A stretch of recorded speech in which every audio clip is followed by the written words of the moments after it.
കോട്ടൂൽ Mar Gregorios orthodox പള്ളിയിലെ ഇടവക ദിനവും ഓണാഘോഷവും പൊതുസമ്മേളനവും നടത്തി. ഇടവകയുടെ മാനേജിംഗ് കമ്മിറ്റി അംഗങ്ങൾ, ആധ്യാത്മിക സംഘടനകൾ, ഇടവകയിലെ കുടുംബാംഗങ്ങൾ എന്നിവർ ചേർന്നാണ് ആഘോഷ പരിപാടികൾ സംഘടിപ്പിച്ചത്. പൊതുസമ്മേളനത്തിൽ Kunnamkulam Bethany school manager father Benjamin OIC സന്ദേശം നൽകി. ഇടവക വികാരി ഫാദർ ലൂക്ക് ബാബു അധ്യക്ഷനായി. കോട്ടോൽ സെൻട്രൽ ജുമാ മസ്ജിദ് ഖത്തീബ് ഹഫീസ് സയ്യിദ് അഹ്സനി അൽഹിക്കാമി, വടക്കേക്കോട്ടോൽ അസുര മഹാകാളൻ ക്ഷേത്രം ഭരണസമിതി പ്രസിഡന്റ് വി സുധാകരൻ, കാട്ടകമ്പാൽ ഗ്രാമപഞ്ചായത്ത് അംഗം ഖദീജ ഹസൻ, കടവല്ലൂർ ഗ്രാമപഞ്ചായത്ത് അംഗം KS നിഷ തുടങ്ങിയവർ സംസാരിച്ചു.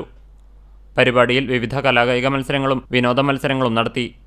ഇടവകയുടെ ട്രസ്റ്റി, സെക്രട്ടറി, മാനേജിംഗ് കമ്മിറ്റി അംഗങ്ങൾ, ആധ്യാത്മിക ഭാരവാഹികൾ എന്നീ നിലകളിൽ പ്രവർത്തിച്ചവർ, 80 വയസ്സ് പൂർത്തീകരിച്ചവർ, വിദ്യാഭ്യാസ രംഗത്ത് നേട്ടം കൈവരിച്ചവർ, ദാമ്പത്യ ജീവിതത്തിൽ 25, 50 വർഷം പൂർത്തീകരിച്ചവർ, നവദമ്പതികൾ എന്നിവരെ ആദരിച്ചു.